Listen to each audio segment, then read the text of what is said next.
সরকার গঠন করতে পারলে যে কোনো মূল্যে দুর্নীতি টুটি চেপে ধরবে বিএনপি। নারায়ণগঞ্জের নির্বাচনী জনসভায় এমন হুঁশিয়ারি দিয়েছেন বিএনপি চেয়ারম্যান তারেক রহমান।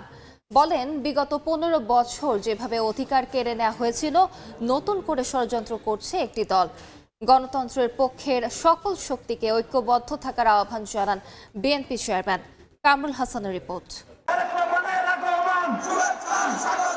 রোববার দিনভর কয়েকটি নির্বাচনী জনসভায় অংশ নেয়ার পর রাতেও ব্যস্ত বিএনপি চেয়ারম্যান তারেক রহমান। মধ্যরাতে যোগ দেন নারায়ণগঞ্জের জনসভায়। শীতের মধ্যেও প্রিয় নেতার জন্য অধীর আগ্রহে নেতাকর্মীরা। নারায়ণগঞ্জের বালুরঘাট মাঠে তারেক রহমানকে এক নজর দেখতে দূর দূরান্ত থেকে ছুটে আসেন হাজারো মানুষ। তারেক রহমান বলেন, বিগত ১৫-১৬ বছর আমিডামি নির্বাচন হয়েছে, এখন আবারও ভোট নিয়ে ষড়যন্ত্র শুরু হয়েছে। বলেন, সব ষড়যন্ত্রের বিরুদ্ধে ঐক্যবদ্ধ থেকে ১২ই ফেব্রুয়ারি ভোটাধিকার প্রয়োগ করে অধিকার বুঝে নিতে হবে।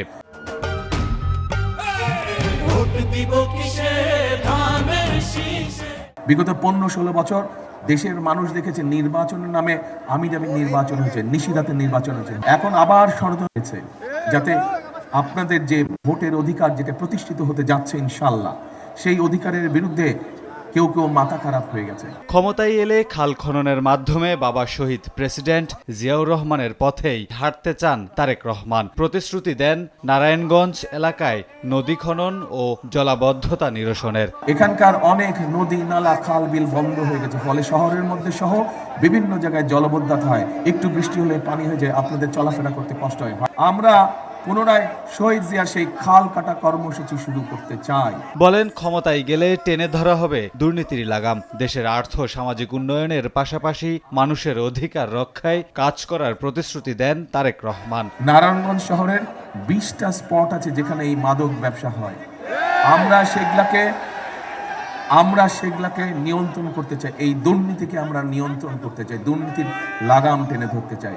এর আগে কুমিল্লার ১৪ গ্রাম, সোয়াগাজী ও দাউদকান্দিতেও জনসভায় যোগ দেন বিএনপির চেয়ারম্যান তারেক রহমান। কেউ যেন জনগণের অধিকার কেড়ে নিতে না পারে, সেজন্য সবাইকে সতর্ক থাকার আহ্বান জানান তিনি। তারা কিন্তু শুধু বিএনপির বদনামি করে যাচ্ছে। ভালো করুক, আমার কোনো আপত্তি নেই, আমাদের কোনো আপত্তি নেই। আমরা ভাই আপনাদের জন্য, দেশের জন্য কি করতে পারবো, কি করব, আমরা সেই পরিকল্পনা গ্রহণ করেছি। মঙ্গলবার গাজীপুর ও ময়মনসিংহে নির্বাচনী প্রচারণা চালাবেন বিএনপি চেয়ারম্যান। কামরুল হাসান, সময় সংবাদ, ঢাকা।